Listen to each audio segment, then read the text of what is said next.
Well, that's a lovely intro. I was waiting for my jazzy music to come on that usually does, but apparently it's not going to do it today, so I don't know what's up.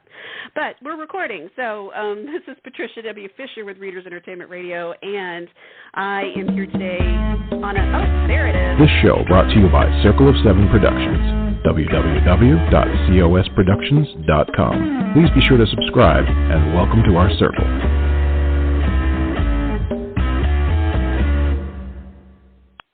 Well, okay. I'm, again, Patricia W. Fisher with Readers Entertainment Radio. And we have extra shows this month because we have so many amazing books, and I know that people are looking for gifts for themselves and for friends and just great things to read and something that keeps the happiness or gives happiness or an escapism, if you will. And today I get to talk to the amazing Karla Luna. She was born in L.A., Los Angeles, but spent most of her childhood in Vancouver, British Columbia, surrounded by beaches and forests. I cannot imagine a more perfect place. Her love for writing started at the tender age of 8 when she wrote a short story about 3 witches who debated the best way to spend Halloween was either riding broomsticks or riding vacuum cleaners. In college, she studied history and archaeology and was fortunate enough to work on digs all over the world, and she still dreams of traveling to far-off places and now channels that into her stories. Her love for romance began when she discovered a rack of Harlequin romances at the local library where she worked as a teen. When she's not working, she works in a spice emporium where she gets paid to discuss food and share her favorite recipes. Her passion includes baking, Broadway musicals, whimsical office supplies, and listening to pop culture podcasts, and she currently resides in Wisconsin with her family and her feisty Siberian cat. Her latest release, White Wedding, a Christmas romantic comedy, is out now, and you can find Karla on her website, and also you can sign up for her newsletter there. She's also on Facebook, Twitter, and Instagram. Welcome to the show, Karla. How are you? Hi. Thank you for having me. I'm great. Yay. So I was looking through all your stuff, and I'm fascinated by the Spice Emporium. Tell me how you got into that. You went from archaeology and history and then to spice. So tell me how that all came, how the journey there. Sure. Well, it actually was a long gap between archaeology and spice, at which time I had 2 kids. I stayed at home with them for a lot of years.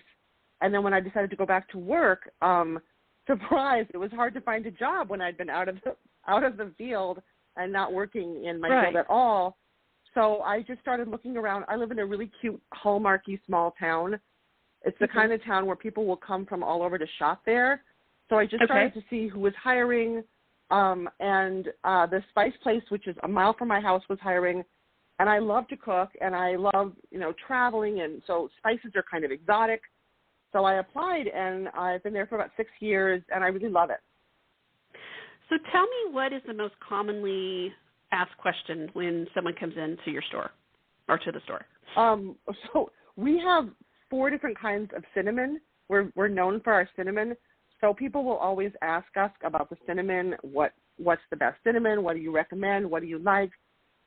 We get asked that a lot. The other question that we always laugh about is, well, what goes good on chicken? And honestly, chicken is a blank slate.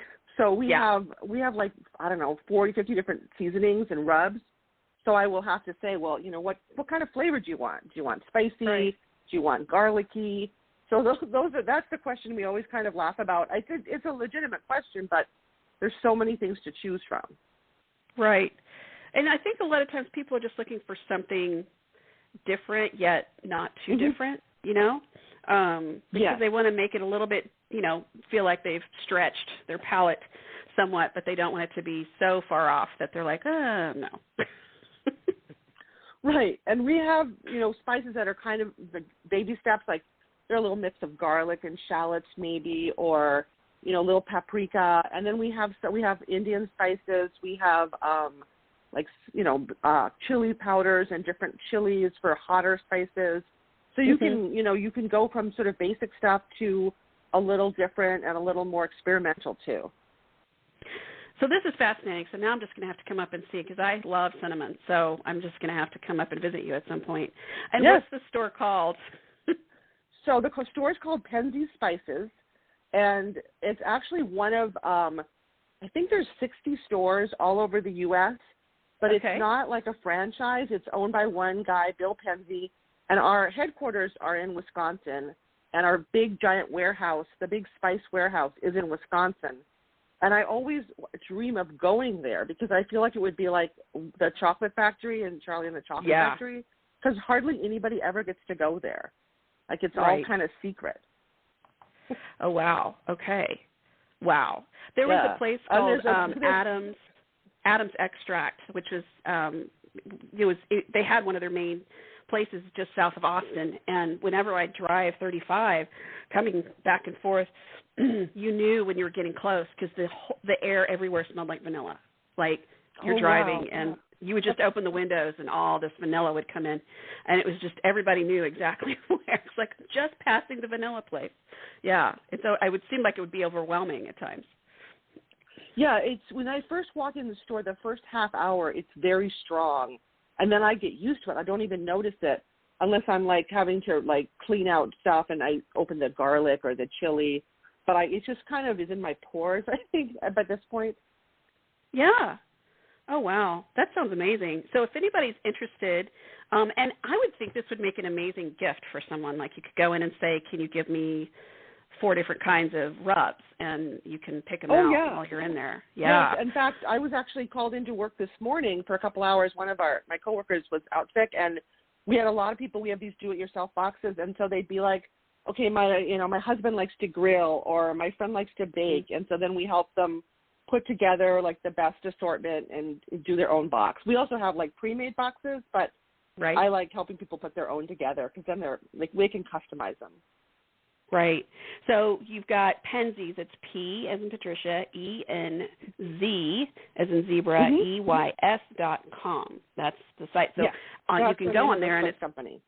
Right, and you can go locations. And the very first thing it has there is a recipe for snickerdoodles. I'm just about to just drool all over myself because, like I said, I'm all about cinnamon. So I know this is totally off topic because I promise we'll get to your books because you have a lot of these aspects in your books. Because you have recipes that you offer your people who sign up for your newsletter. Yes. But what is the most underrated spice? You know what? Pepper. People don't realize how good, really good pepper is and what a difference it makes to the palate. Most people will add salt to things, and I never appreciated pepper till I started working there. But we have really good pepper, and when you add it, the flavor, it just is really, really good. Like, don't just buy, like, cheap pepper if you can. Like, if you get good pepper, you will, or if you grind your own with a mill, you'll notice the difference. It's really good. Wow. See, I would have just figured, well, of course people use pepper, but maybe not in the right amounts. Yeah, they just don't pay attention to it. I'll put a sprinkle on, but when you deliberately add it, and I like coarser pepper, you can really taste it. Huh. Okay. Well, I'll keep that in mind. Absolutely. Yeah. Okay. This sounds like fun. It sounds like a really fun trip to come up and hang out and walk around the spice store. Yeah, I love our main street is really cute too. We're next door to a cupcake store, and we're down the street from a French bakery, and we're across the street from 2 local coffee houses. Man, that's just completely idyllic, isn't it? I mean, all you need is like Christmas decorations, a little bit of snow, it's all right there. You could just go around, take pictures for everything, and post them. Oh yeah. We have a giant gingerbread house in downtown Cedarburg too. That's where Santa lives right now. A giant gingerbread house, and he's there right now, chilling, visiting with kids. So that's open. It's kind of fun. We really lean into the Christmas holidays. Yeah, it sounds like it. Well, so I know a lot of people, like, you'll see Disney, because we went on a Disney cruise one year, and we happened to hit it the very first week. It was the Christmas decorations. So everyone was getting off, and they were taking all the Halloween stuff off. And then when we got on, it was all Christmas. And they set up this huge gingerbread house in the main lobby. And so, of course, every time you'd walk in, it all smelled like gingerbread. It's not real gingerbread, I would assume. No, it's wood. We get too much snow and rain. It would be a big mush. It's just, I mean, maybe if you go in, they pipe in the smell. I have not been in there, but it's just wood that looks like gingerbread. Right. So on the ship, but they have it's a time lapse on YouTube, and it's them making, actually, like, the bakers are coming out and bringing shingles of gingerbread, and they're all out there, Wow. and it shows the time, and this is in the Floridian hotel lobby. But I'm sure they're in there constantly, touching it up because people are going to mess with it. But yeah, no, it's like real gingerbread. It looks like. I mean, maybe, I don't know. Maybe I'm just wishing it is. But yeah, it's amazing, the smells and everything. I mean, it's just cool, just an amazing stuff. So now we've talked about spices. So you've been doing all this, and you're raising kids and everything. You've done all these digs and everything else. When did you say, you know what, I think I want to write a romance novel? I actually started writing about 10 years ago. I decided I wanted something to do in my spare time with, being home with kids. And I actually started by writing young adult novels, like young adult. And I wrote a fantasy novel and a science fiction one. But always my books had romance in them. Sure. They always had like a couple, and there was always romance. And I started realizing like I was more interested in the romance part than like the science fiction or the fantasy. Like I was really invested in the romance. Yeah. And so I realized that's what I needed to be doing, because that's always what I liked in movies or books. I always wanted there to be a couple. I wanted them to be happy. That was what I liked the most. Yeah, the happily ever after. Mhm. Yeah. Yeah. And then the battle to get there. People will say, "Oh, romance, you know what's going to happen," but I love the journey of, either being enemies or not sure if they like each other to getting to that wonderful happily ever after. Right. Well, I mean, it's kind of like we all know that Iron Man's going to win, right? We all know Batman's going to win. Exactly. We all know this. Yeah. We all know this is going to happen. We all know, Harry Potter's going to win. Yep. We all know eventually the dark side's going to lose. I mean, we all know this. Mm-hmm. So why bother Right. going, right? Because we already know. It's the same, thing. It's like, well, yeah, so why don't you think the same for people getting together? Like, it seems to me it'd be more believable to believe that a couple would actually get together versus, like, I don't know, fighting aliens. Maybe that's just me, Right. but Saving the I mean, I universe. love both, but I mean, yes, it's I like, do come too. on, guys. Yeah, it's okay to believe in love. It really is. Mm-hmm. Absolutely. It's kind of important. So you're writing this, and so when did you decide, okay, so you're going to write just the romance part. How did you come up with the idea? Because you've got Blue Hawaii is your first book of this series, and then Red Velvet, and now White Wedding that just came out. So how did you come up with that series? So basically, I started thinking that I wanted to self-publish because I had tried querying. I had an agent at one point. It just never seemed to work out. Like, I would be, just the wrong timing or whatever. The market wasn't right. And I decided to self-publish, and someone told me, if you're going to self-publish romance, you should have a series, and there should be at least 3 books, and you should write them before you decide you push the go button, have them lined up. And that seemed really a high bar. But then 2020 happened, and all of a sudden the store was closed. We were closed for quite a while, and I was out of work, and I knew I was going to get rehired, but I didn't want to look for another job. And I thought, well, I've got this time. And I had already written Blue Hawaiian during NaNoWriMo a couple years back, but I hadn't revised it. And I thought, if I could turn this into a series, then I would have them all ready to go in 2021. And that's what I did. In 2020, I wrote Red Velvet, I wrote White Wedding, and after Blue Hawaiian, I thought, I'll stick with the color theme. And the idea was to have 3 romantic comedies set at 3 different destination weddings, because I love a wedding romance. I love those wedding rom-coms. And they would involve one family, the Blackwood family in this case, and that they would all be tied together, but the books could stand alone. So it's fun if you read all of them because the characters show up again, but you can read them at any time if you want. Okay. So tell me about White Wedding. Sure. So White Wedding is book 3, and it's the main character. Her name is Victoria. She is the younger sister of Connor, who was the hero of Blue Hawaiian, and they're from a very wealthy family, and she was in this sort of arranged marriage with the senator's son, who dumped her and is marrying his new girlfriend who's pregnant. And Victoria is an event coordinator for her family's winery, Blackwood Cellars. And because she owes her father a lot of money, he puts her in the unenviable position of having to coordinate her ex's wedding at this winery. So she's coordinating this Christmas extravaganza, which is very uncomfortable, with her ex and the bridezilla, the new girlfriend. And to make matters worse, when the caterer quits because of the bridezilla, the new caterer, she finds out, is a man she had a very steamy fling with 5 years ago in a resort in Baja, but she didn't give him her real name. She had lied about her identity to protect her because she's rich. And so when they first meet, there's this like, oh, it's you. So that's hard, and they have to work together to pull off the perfect wedding.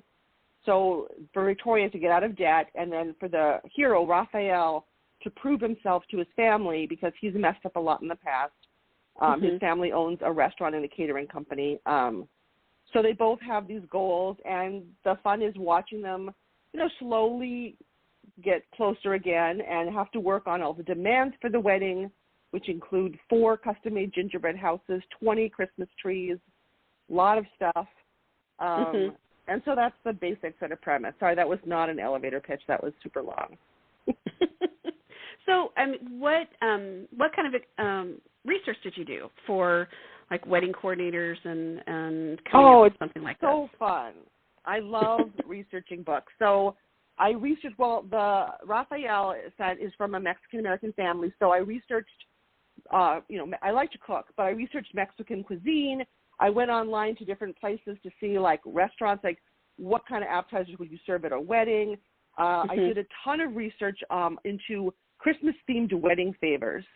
I researched, I always create a Pinterest board. So I just did lots of research on weddings and, Mexican food and wedding favors and Christmas decorations. So anything in that manner. And I had already researched wineries back when I started this series, but I did a little more research on that. Sure. So, it's really fun. I love doing that stuff. I have a lot of friends of mine who do Pinterest boards. Others do vision boards, like, physical boards. And initially I was like, it just seems like a lot of extra work. But it really does help, like, you focus on what exactly you're trying to do in a story. Because there are times that you're just like, where am I going? Yeah, it helps focus. And then I also, for my cover designer, I sent her like a board that I took some of the Pinterest board and I made it into like a collage, and I sent her the collage to help her like figure out the aesthetic for the cover, which was really nice. Oh, well that sounds amazing, because then she knows or he knows exactly what you're looking for. Color-wise and what you're saying, and the theme and the whole deal. So that would be massively helpful for someone coming up with it. So do you have other characters that you think you'll spin off on this, or is this series done and you're going to start something else? Well, I never say never, because I do love this series, and there are a few side characters that I could maybe work with, but at this point I'm going to take a break from it. I liked having it be a trilogy, and I think I'm still in the planning stages, but I'd love to do a series that's based on like a series of archaeological digs. Yeah. So I think it would be fun to do, not like adventure action, but more like just romantic comedy, which is what I like, set at like maybe 3 different digs with a bunch of like interconnected students or whatever. Right. What is some of the biggest falsehoods about going on an archaeological dig? Sorry, what was that? Falsehoods, like people believe it's this, and you get there and you're like, that's not how it works. That you're going to find treasure. Right. That you're going to find treasure or like really cool, amazing stuff, when really you're going to be like sorting through buckets and buckets of broken pottery. You're basically going through people's garbage. It's fun because you're learning about the civilization, but the day-to-day minutia is actually really hard physical work, and a lot of it is kind of tedious. And you don't often find like amazing like lost cities or cool. People always will ask me, what's the coolest thing you ever found? And I'm like, well, one time I found like part of an apse of a church. It's like nothing amazing. Right. I liked it because I love civilization and history. But, yeah, that's probably the biggest misconception, that it's just really exciting and action-packed, or it's like The Mummy or Raiders, and, it's really not. Well, yeah, I remember I was watching something like there's a place outside of New Mexico that they do a lot of dig for bones, dinosaur bones. I'm trying to remember what, Shadow Ranch or something like that. And you go out there, and you can go out there and do it. I mean, you used to be able to do it. But you go out there and you see people, and they're just like, man, you can see the looks on their faces, like, man, this sucks, because we've been just picking up dirt and like shaking it down, and it's like, I don't know, is this a rock? Is it a bone? I don't know, But I mean, you don't always just find a T-Rex thigh. I'm just saying, No. And that's actually another misconception. People will say, so did you find any dinosaurs? And I'm always like, well, those are paleontologists, and that's a completely different field. It's more science-y. Right. And archaeology tends to be more like, history and anthropology and more human-y. So we're not, some people do study the bones, and they can study like the seas and find out what kind of food was eaten, what kind of animals they were domesticating. But we tend to focus more on like the civilization and how they were living and what their structures were like. But people would ask me that all the time, like, oh, did you ever work in La Brea tar pits? Like, no, those are like woolly mammoths. Right. No, not my thing. Unless someone had a woolly mammoth as a pet, not my thing. And it's interesting because I've talked to several different people, and they were talking about digs in different countries, and I like Egypt for one. There's a gentleman that you see on every single documentary that they've found anything in Egypt. I believe he's the curator for the country or whatever. And anything you find is his, basically. I mean, it's like, that's it. Yeah. Yeah. So it's a whole different set of rules. It's like, check it out, I found this. I'm like, thank you. It's like, that's basically what's going to happen in some of those countries. Right. It all goes to that country's museum. You end up, you work on it, you study it, and then it all gets, and probably a lot of it gets put in boxes and in drawers and filed away, and you do as much studying as you can in the field. But it goes to the country. So that's another thing. Another interesting thing is that when you work in the United States, you're not supposed to dig up burials anymore. Like, you used to see like people being like grave robbers and stuff. And it's really not okay. Like now, because of people being more aware of like Native American rights, you just can't go dig up somebody's grave or their burials anymore. You have to be so much more careful and respectful of people's past and their ancestors and stuff like that. Right. I can't even imagine a lot of the stuff we've never found and we may never find. Oh, yeah. Is there something in particular that you hope people find? I think in archaeology, I don't. It just depends on where. Every site is different. Like I worked on a Crusader castle, and we were just trying to, like, get to the bottom, like under the dirt, to like uncover the base of the castle. Other times I worked on a Roman villa, and we were trying to find evidence of like how they lived. So usually you come in with a set of questions, depending on the site, and you try to like get some answers. Right. When I worked in Jordan, we were in the desert. That was cool because we didn't know what was there, and we were hoping it was evidence of some, trading post, some caravanserai where these camels would come and meet up, and it was supposed to be a big trading center, and we didn't know if we had guessed it right. So that was kind of fun to work on because we were trying to see was our speculation right? Was it a trading center? Right. There's some that I've watched, and because I. Nat Geo and History Channel and all that stuff, and sometimes they'll be saying, "Oh, look, there's writing." Not petroglyphs because that's a different thing, but you'll see writing and and I'm looking, I'm like, I don't see anything like that.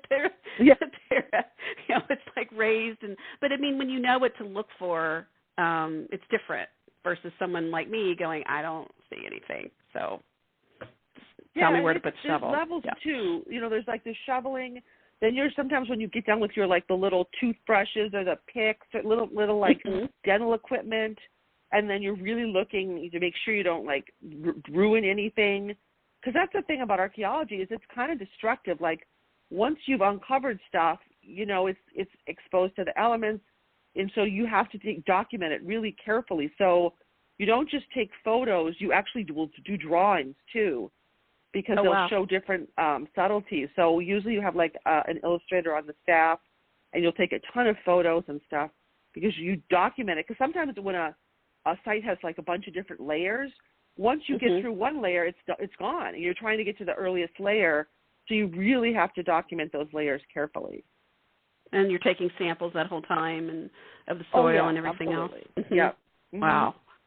Yeah. I mean, it's time. I mean, it's incredibly time consuming. I think people think, oh yeah, we just go out for the weekends. It's like, no, it's weeks, months, and like usually a long time. When I would go on a dig in the field, it would be like 6 to 8 weeks. Yeah. And what was the dig that you just adored? Like that was the best one. Like you think of it as the most amazing experience. I've liked them all, but my first overseas dig was in Cyprus, which is what I'm thinking my first book would be in the series. And I think that was my favorite just because Cyprus is like a tourist resort, so we were right by the beach. So we went to the beach a lot, and it was just a fun place to be. Like, there was like, it was the 80s, so then we would go to the disco on the weekends and go to the beach, and it was beautiful countryside. It was just a really neat experience, and I loved being able to go, from digging then to like, oh, we're going to go down and swim in the Mediterranean. Like that was pretty amazing. Yeah, just a little, just a tad. Yeah. My daughter got to go to France for an exchange program, and I was asking her what was it like to swim in the Mediterranean, and she goes, "It was cold, Mom. It was really cold." So I just had anticipated it being it would be there. Really cold. Cyprus, it's warm. Everywhere I would go, it was very warm, and it's very salty, so it's super easy to float. Oh, okay. Oh, I didn't realize that. So is it more concentrated because it's deeper into the Mediterranean? I don't know. Maybe. The other place I went, I did a dig outside of Jerusalem, and I loved living in Jerusalem. I got to live in Jerusalem for 6 weeks, and that was really incredible. Like it's one of the most interesting cities I've ever been to. And we took a Jeep down and we swam in the Dead Sea, and the Dead Sea is literally dead. It's like mostly salt. So you can't even, like, you automatically float.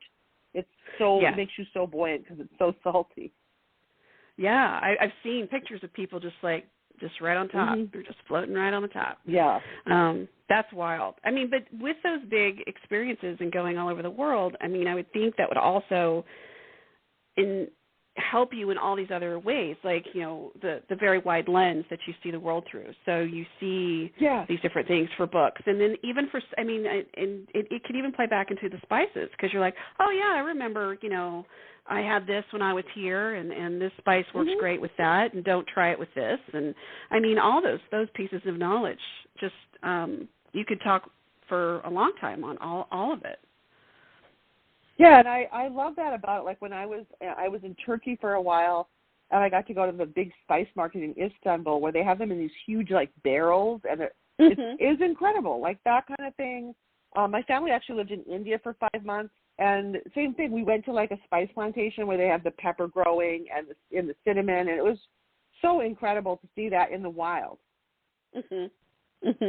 And just not your typical, oh, let me go pick it up off the shelf at the grocery store. Yeah. I mean, this is where we start.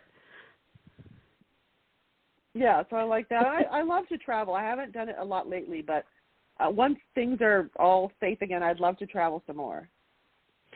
So is there, you're thinking about doing the archaeological series, and so tell me some of the other things that you've got in your books. So if you do the archaeology series, and you've also got the wine series, and so you've put in there recipes and food and everything else. What has been some of your favorite recipes that you've put, or foods mentions that you've had? So the 2 recipes that I put on I think it was my newsletter, one is that Road to Hana banana bread, which is like the best banana bread I've ever eaten. It's so good. And the other one would be, I did a recipe, I think a newsletter for this was like white chocolate, like a raspberry truffle chocolate cheesecake, and that's like one of my favorite like Valentine's go-tos. And then I just mention a lot of whenever there's a wedding. So, for example, in Blue Hawaiian, I researched like tropical appetizers and I wrote them down, and there's like so many good ones that sounded really great.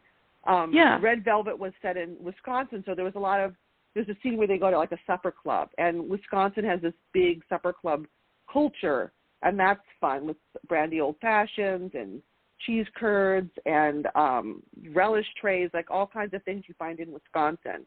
So yeah, I love to mention food like that. And then in Red Velvet, April is a baker, the main character, so I talk about her baking a lot because she just loves to bake. And it adds a certain amount of layering in your story, obviously, because people can imagine, smelling the cookies coming out of the oven or the bread or even an experience with a family member, like making something. That is very visceral and adds that layer in there for sure. So tell me why the road to Hannah Banana Bread is so like the best ever. I don't know what it is. It's just really moist. And it's just really, I mean, I've made lots of different banana bread recipes, but this is, right. Because banana bread's one of my go-tos for like a breakfast bread. This is just a really good recipe. And when you're in Maui on the road to Hana, which is a popular tourist thing, there is this place where you can stop and get this banana bread. And I have a scene of that in Blue Hawaiian. And so that's sort of where I got the idea, because I wanted to put a recipe with my newsletter, and I thought, well, I'm going to pick something that relates to my first book. So that's why I picked that one. So if anybody has never been to Maui, if you look at the islands, you've got a lot of the tourists, and a lot of people live more on the west and the middle, and then you have Hana, and so the road to Hana is super windy. So if you can see a map, it's like super, and some of them have like single lane bridges, so people have to wait for each other to go. It takes like 2 to 3 hours to drive like 30 miles. I don't even think it's that long. And I thought was so funny was there's all of these little stands that you can get like ginger candies or ginger tea or drinks because people get motion sick. And but it says, it's just out there, and it's just like they go by the honesty thing. So they just that you're just going to put money in. Yeah, that's right. And people do. But nobody takes the money, and they just put the money in, and they take what they need. And it's funny because it's just kind of this honesty thing that they expect you to, if you need it, but I'm not going to stand out here and wait for you to come by. So I got stuff to do. Yeah. So, it's great. And it's just, and then in Hana, if anybody gets there, Charles Lindbergh's grave is there next to this amazing church that's right on a cliff. You can see out to the water. I mean, I don't know. Have you been to that church? Have you seen it? No, I did. My husband and I were in Maui for our honeymoon, and we did the road to Hana, and we didn't get that far. We turned around before we didn't do that much explore. We were like, okay, we need to make sure we had nowhere to spend the night, Hana or whatever. So we had to get back to our resort. So we didn't go all the way and do everything that you're supposed to do, unfortunately. Yeah, and it's kind of tricky. I mean, when we were there, it's been a while, but friends of mine were saying, oh yeah, you have to go here and here, and this is the road, and we missed it because it's not really marked. So so we had to kind of turn around and come back. So we're obviously way past this, and then we went back and found it. But it's this amazing church, and if you've been in those places where you walk in and you can feel the history in it, and maybe I, had too much ginger tea, I don't know. But I mean, I walked in and it was, but it was one of those like huge plank board floors and the pews, and you could hear the ocean in the outside. And I mean, it was really just amazing place. I can see why people get very spiritual just sitting in it or even around it on the outside, because it's just so quiet. And it's just amazing. But yeah, I can understand why someone would love being out there. But it is a windy road, so be sure to if you get motion sick, take something, because it's a lot. Yes, I even mentioned that too. That the poor heroine is recovering from a slight hangover, so she has a candied ginger, which again is something I'm familiar with. We sell it in the store, and we sell. Right. I always take it when I travel. I always have a big bag of candied ginger with me. And there's another place people go. Did you go up to Mount Haleakala? Did you go up to the mountain? I did, yep, and that's also Yeah. in the book. And, yes, I did the sunrise thing where you get up at like 3 in the morning and you Yeah. take like a tour bus and they take you up there. And, yeah, it's beautiful. And you wait for the clouds to lift and the sun to peek out. And it's cold, too. I remember I had like a sweatshirt and a blanket. But then by the time the sun gets high in the sky, it gets really warm. Yeah. Yeah. Because we hiked into the crater and then we were sweating. Well, and I think the funniest thing was, so everybody, it was summer, it was in June, so we had to really be up there by 5:30 because it's so much close to the equator, the sun's coming up. Yes. So we had to leave at like 2, and we're, driving up here, and I'm thinking, this is crazy, what are we doing? But so we got up there, and you've been drinking coffee the whole time because you got to stay awake. And then you're standing there, and it's really quiet. Yeah, and you're literally above the clouds. I mean, it's literally like you're way up, and it's amazing to see. Yeah. And the sun starts to peek up. Well, everyone's up there in their blankets and cuddled and everything. And this couple from, I'm going to guess, like East Coast, it's super quiet, and she walks in, and in this really loud voice goes, "Hey, there's some room in here," Everybody just like shook. It was like, oh my gosh. And then her husband comes in and goes, "Why are you so loud? Everybody," we all just started laughing to ourselves. And so then they decided to stand outside, which was nice.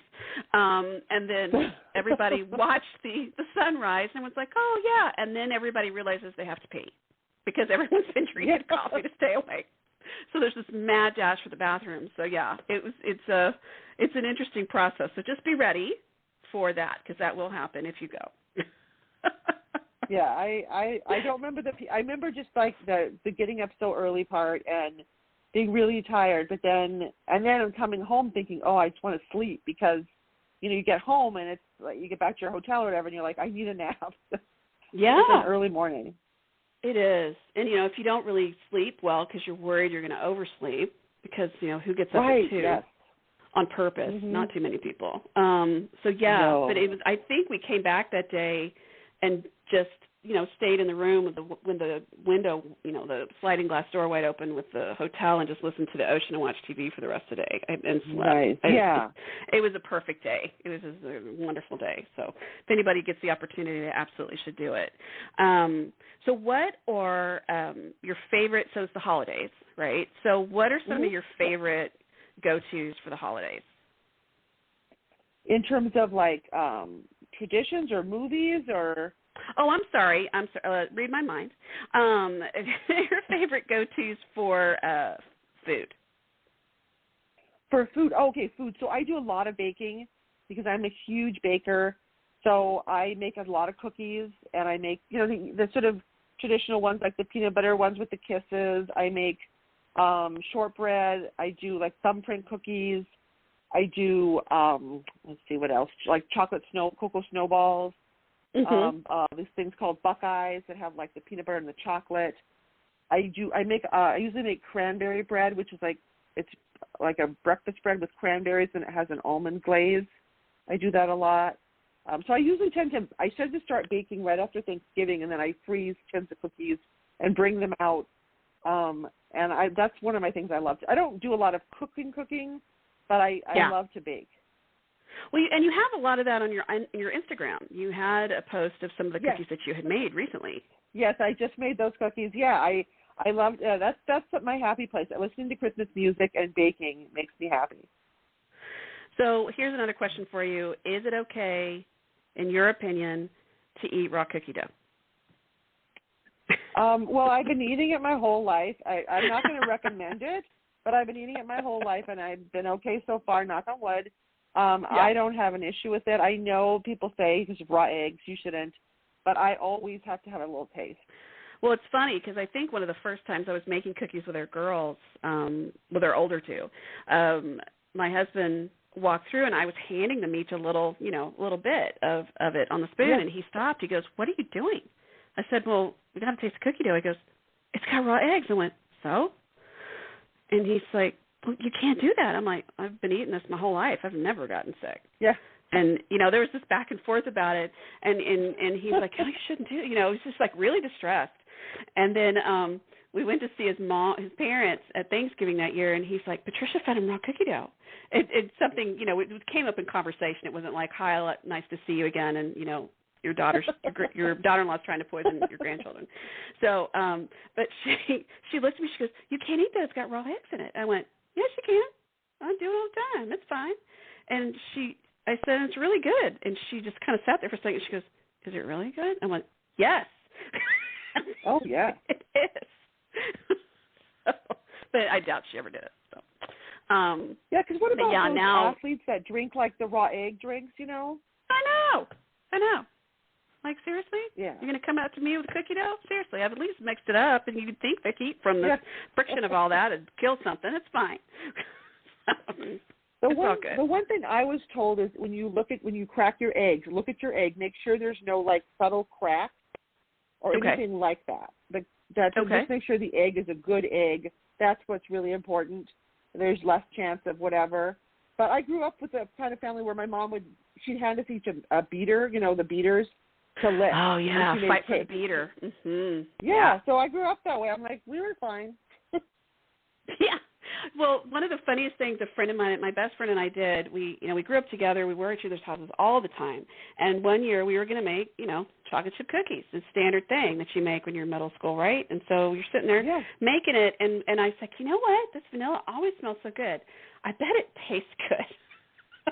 She's like, I bet it does. Okay, everybody, it does not. It does not taste good. It does not. No. At all. It's one of those things people will ask us that it smells so good. We sell vanilla at the store, and people will always be like, "Oh, it smells so good." I'm like, "Yeah, tasting vanilla is one of those like bitter childhood things that you find out, and you're like, oh, that was a huge disappointment." Yeah, yes, it is. It really is. And you'd think something that smells so good would taste so bad. Right. It smells really good. Like really good vanilla smells incredible. Mhm. Yeah, I think I cleared my sinuses with it. It was not pleasant. So, but apparently didn't kill my love for vanilla. So that's good. So we've got about 2 minutes left. So what's on your agenda for 2022? So I would like to start right. I mean, I want to publish 2 more books, hopefully. And I'm thinking the archaeology series. I've been talking to some friends about maybe doing some kind of anthology. We haven't decided what yet, but I'd love to work on an anthology. And, maybe write a few more like short stories. I wrote this goofy short story about a one-night stand with Santa Claus that I put in my newsletter, and I left it sort of open-ended, so I'd love to write more about that. It's kind of my fun side project. Right. And then I'd like to travel some more. I'm really hoping that it's safe and good to travel. My brother still lives in Canada, so I'd love to see him. Yeah. So get out and that's some of about. the things I'd like to do. Yeah, I really want to travel again. I know. The itch just to go anywhere is definitely there. So it's one of those things I'm like, well, yeah, let's make some plans and see, what happens, and just buy the travel insurance and, hope for the best. Right. I'm really into buying travel insurance these days. I'm thinking that's a good idea. That's an excellent idea. Well, thank you so much for talking to us today, Carla. I really appreciate you. You're welcome. Thanks for having me on. It was really fun to talk. Absolutely. And then please come back when you've got more projects out, or you want to come back and talk about recipes or anything. I'd love it. Oh, I'd love to do that. Thank you. Absolutely. So you've been listening to Patricia W. Fisher with Readers Entertainment Radio. I've been talking to Carla Luna. Her latest book, White Wedding, a Christmas romantic comedy, is out now. You can find it. There's a link for it in the write-up of the show. You can also find Carla and sign up for her newsletter at her website. She's also on Facebook, Twitter, and Instagram, and all those links are in the write-up of the show. And everybody, keep on reading and stay safe. This show brought to you by Circle of Seven Productions. www.cosproductions.com. Please be sure to subscribe and welcome to our circle.